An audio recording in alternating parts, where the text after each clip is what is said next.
امام حسن مجتبی علیه السلام آمد سر اون بزرگوار رو در دامان گرفت. روایت دارد که خون از سر مبارکش میریخت و محاسن مبارکش خونین شده بود. امام حسن همطور نگاه میکرد به صورت پدر،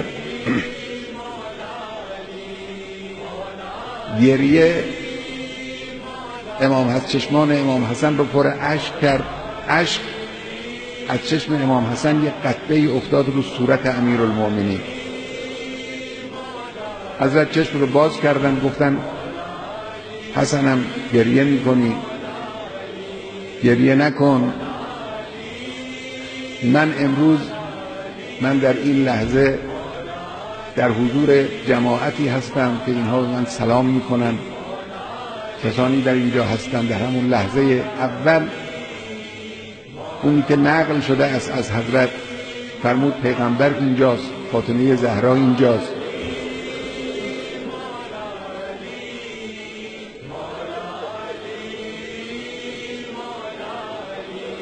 بعد حضرت رو برداشتن. بعد از اینکه امام حسن علیه السلام نماز رو خوندن در مسجد، حضرت هم نشسته نماز خوندن.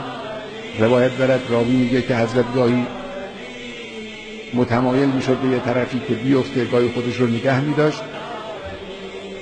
بالاخره حضرت رو بلند کردن، به طرف منزل حرکت دادن، بردن. اصحاب شنیدن اون صدایی را که تهدمت والله ارکان الهدی قتل علی المرتضی. این صدا را همه اهل کوفه شنیدن، ریختن طرف مسجد، غوغایی به پا شد. راوی میگه مثل روز وفات پیغمبر در کوفه زجه و گریه بلند شد. اون شهر بزرگ کوفه یک پارچه مصیبت و حزن و اندوه بود. حضرت رو می آوردن. امام حسین علیه السلام آمد نزدیک. چشمان حضرت از اشک، از گریه‌ای که کرده بودن، در این روایت دارد که پلک‌های حضرت مجروح شده بود. در همین مدت کوتاه اونقدر حضرت گریه کرده بودن. امیرالمؤمنین چشمش افتاد به امام حسین، گفت حسین من گریه نکن، صبر داشته باشید، صبر کنید، اینها چیزی نیست، این حوادث میگذره. تسلی داد امام حسین رو هم. حضرت را آوردن داخل منزل، بردن در اون مصلای حضرت، اونجایی که حضرت در خانه در اونجا نماز می‌خوندن. فرمود ببرید مرو اونجا برای حضرت بستری گستردن، حضرت رو اونجا گذاشتن. اینجا دختران امیرالمؤمنین آمدن،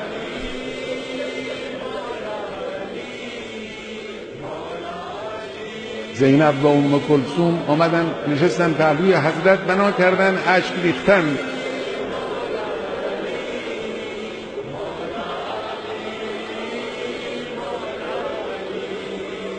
امیرالمؤمنین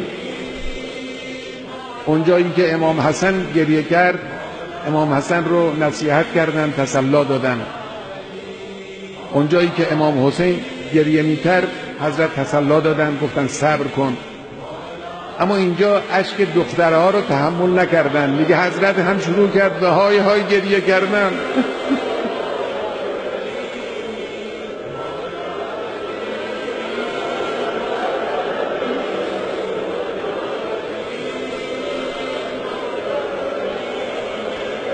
یا امیرالمؤمنین، گریه زینبت رو اینجا نتوانستی تحمل کنی.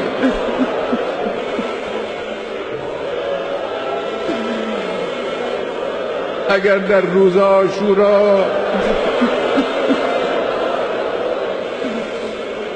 میدیدی چگونه زینبت اشک میریزه، نوحه سرایی میکنه، چه میکردی؟